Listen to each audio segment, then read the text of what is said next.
Good morning and welcome to the Killik & Co market update. The latest UK inflation data was one of this week's biggest surprises.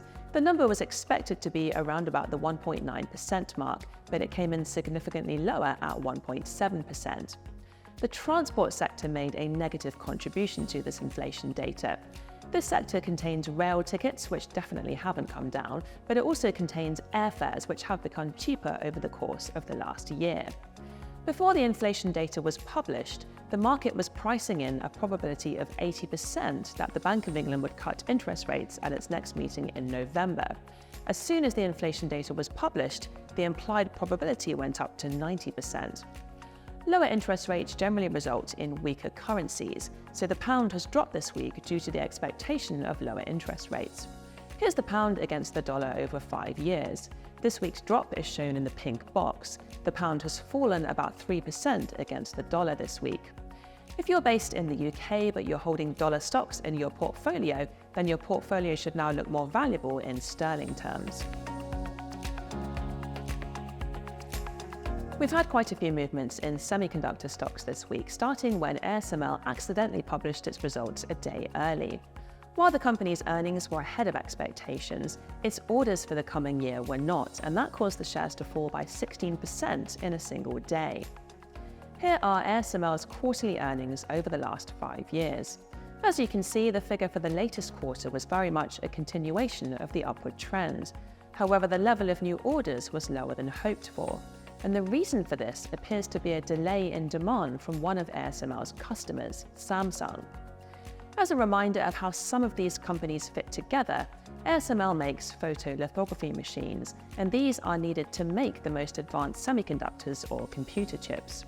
The chips are designed by companies including NVIDIA and Qualcomm, and the production of these is outsourced to other companies including TSMC or Taiwan Semiconductor and Samsung.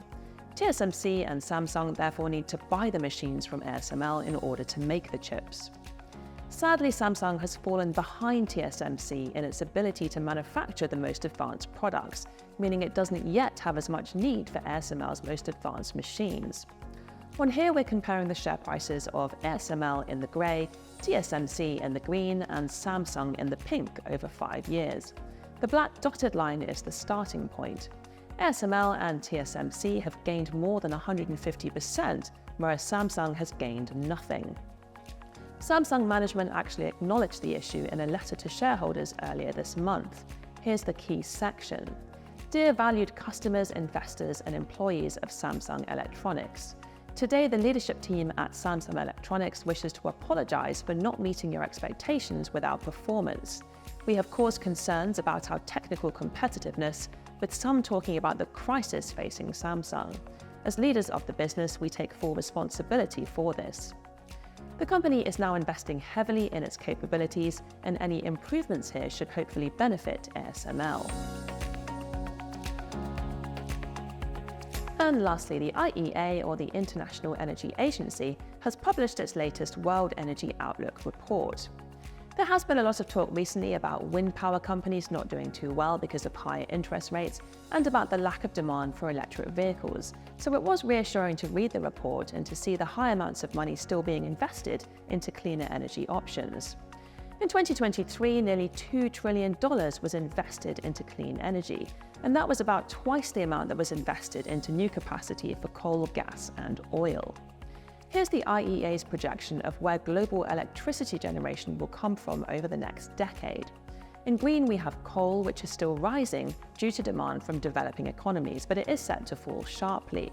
Wind and solar, the two shades of blue, are still expected to rise significantly.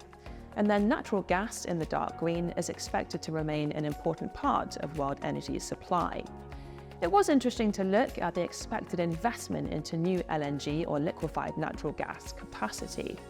The green shows existing capacity and the yellow shows new capacity that will come on stream over the next decade.